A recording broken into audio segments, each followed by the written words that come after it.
Welcome to Viral Network News. I'm Hannah Bernard, and today on the show we have BRIEN LUNDIN via Skype from New Orleans. BRIEN is the founder of Jefferson Financial, publisher of the Gold newsletter, and producer of the New Orleans Investment Conference. Now, BRIEN, you must be a busy man with all of those titles. Yes, I am, Hannah, but always can make time for you. Thank you. We're so happy to have you here. We just recently saw you at the Cambridge House Investment Conference just a few weeks ago, and that conference is a resource conference, a sector that's had its fair share of troubles this last year. During your time at the show in January, what had you the most excited on the floor?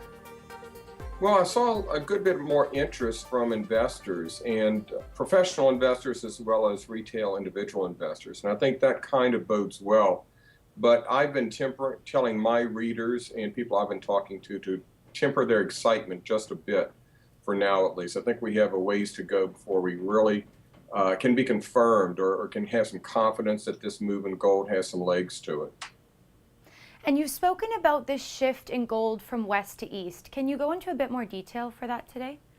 Yeah, back in April of 2013, there was kind of an orchestrated fall in the gold price, and for various reasons, the onset of the end of QE or tapering. Mm-hmm.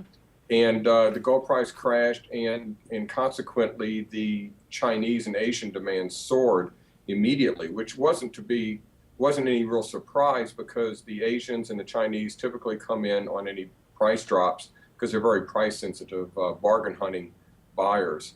But what really surprised us was that level of demand stayed fairly consistent throughout the end of the year and then throughout all of 2014. In fact, there's one measure of Chinese wholesale demand, Chinese domestic demand for gold, and that's the Shanghai Gold Exchange delivery notices that are published every week. And very few people have been tracking that. Specifically, the World Gold Council has not been tracking that. So they've been reporting that Chinese demand has been down by about 50% throughout 2014 and to date.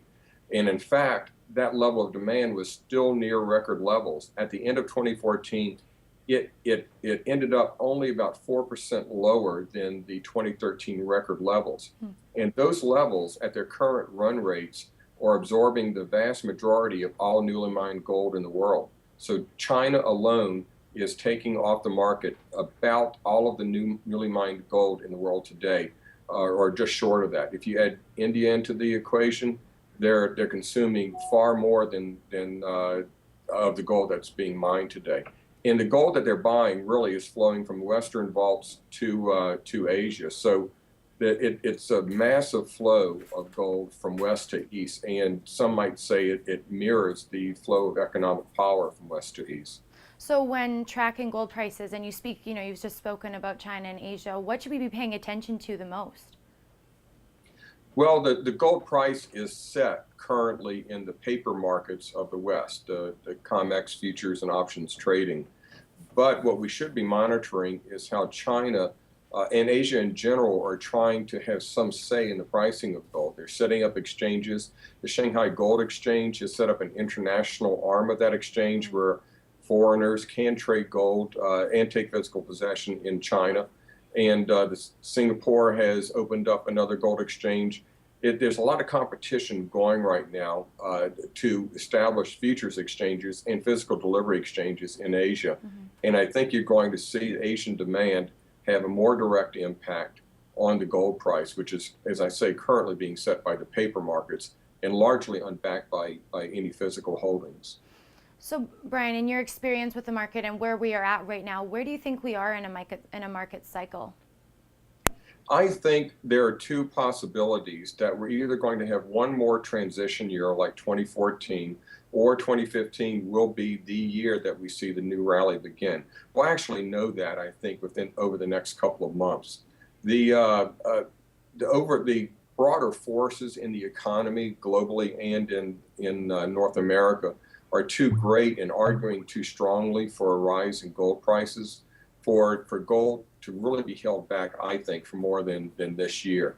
We have spiraling debts, sovereign debts in the Western nations that I think is one of the chickens that's going to come home to roost for the world markets. and a number of other factors that I think are going to really demand that gold prices rise over the next couple of years. Whether that turnaround comes again in 2015 or whether it's put off till next year remains to be seen. But I'm thinking that 2015 will see a generally better year than we saw in 2014, at the very least. Well, that's good to hear. So for the last couple of weeks, we've been hearing people saying we've reached the bottom in gold, yet it keeps pushing lower. And you spoke about some factors that will cause gold to rise. So what's your take on that with hitting the bottom and where it's going to go from here? Well, gold has actually advanced about $100 from its lows in late December. And primarily that's due to currency turmoil. You know, the Swiss abandoning its peg to the euro, the ECB embarking on quantitative easing, and really most of the major sovereign nations and most of the major central banks lowering rates and easing monetary policy, with the Federal Reserve and the U.S. dollar standing as the only nation, the only entity in the world today that actually is even contemplating raising rates. So that dichotomy, that dynamic, I think is something that's going to be the real driver for gold. At some point, the bull market in the dollar is going to break. There's too many people in that trade. And when that happens, we'll have really a very sudden and very steep rise in the price of gold. Well, Brian, unfortunately, that's all the time that we have for you today, but it's always a pleasure talking to you, and we'll talk to you soon. Enjoy New Orleans. Great. Good to talk to you. And thank you for all of our viewers for tuning in today. As always, please subscribe to our YouTube channel and find us on Facebook and on Twitter. For Val Network News, I'm Hannah Bernard.